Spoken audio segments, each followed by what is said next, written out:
और महबूबा मुफ्ती ने विलय दिवस के अवसर पर संबोधित करते हुए कहा कि जब पूरा देश आग की लपटों में था और धार्मिक घृणा थी, जम्मू कश्मीर में हमारे नेतृत्व महाराजा हरि सिंह और शेख मोहम्मद अब्दुल्ला ने धर्मनिरपेक्ष भारत के साथ जाने का फैसला किया। हमने बीजेपी से हाथ नहीं मिलाए हैं, जम्मू कश्मीर के लोगों ने धर्मनिरपेक्ष भारत से हाथ मिलाया है।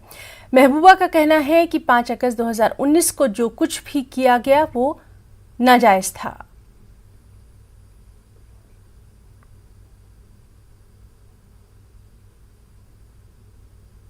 जब पूरे मुल्क में आगजनी हो रही थी, हिंदू मुसलमान एक को दूसरे को मार रहे थे, सिर्फ कश्मीर वाहिद वो जगह थी ये दिन खुदा की नजात पाने वन जबर ओस फसाद ओस कान चीज ओस अथ मज ये सरसे मुल्कस मज नफरत आसमान फैलावना सु नफरत यम साथ मुल्कस मज फैसला गो हिंद तो मुसलमान हेकन इकवट रूजित यथ मज संघ परिवार तो मुस्लिम लीग ब्रोट ब्रोट बराबर हिस्सेदार अगर मुस्लिम लीग वना मुसलमान दियो अलग मुल्क, संघ परिवार वना हिंदू दियो अलग मुल्क। चाहे महाराजा हरि सिंह जी चाहे मरहूम शेख मोहम्मद अब्दुल्ला साहब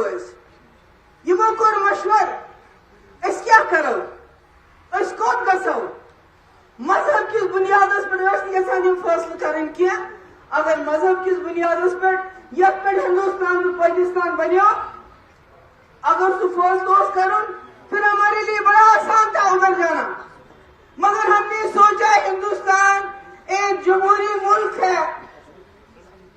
एक सेक्युलर मुल्क बन रहा है जहां हिंदू मुस्लिम सिख ईसाई इकट्ठे रह रहे हैं और जम्मू कश्मीर में भी हिंदू मुस्लिम सिख ईसाई बौद्ध इकट्ठे रहते हैं। तो हमारे उस वक्त के महाराजा साहब और मरहूम शेख साहब ने फैसला किया कि हम हिंदुस्तान के साथ एक छोटा मुल्क बड़े मुल्क के साथ हाथ मिलाएगा।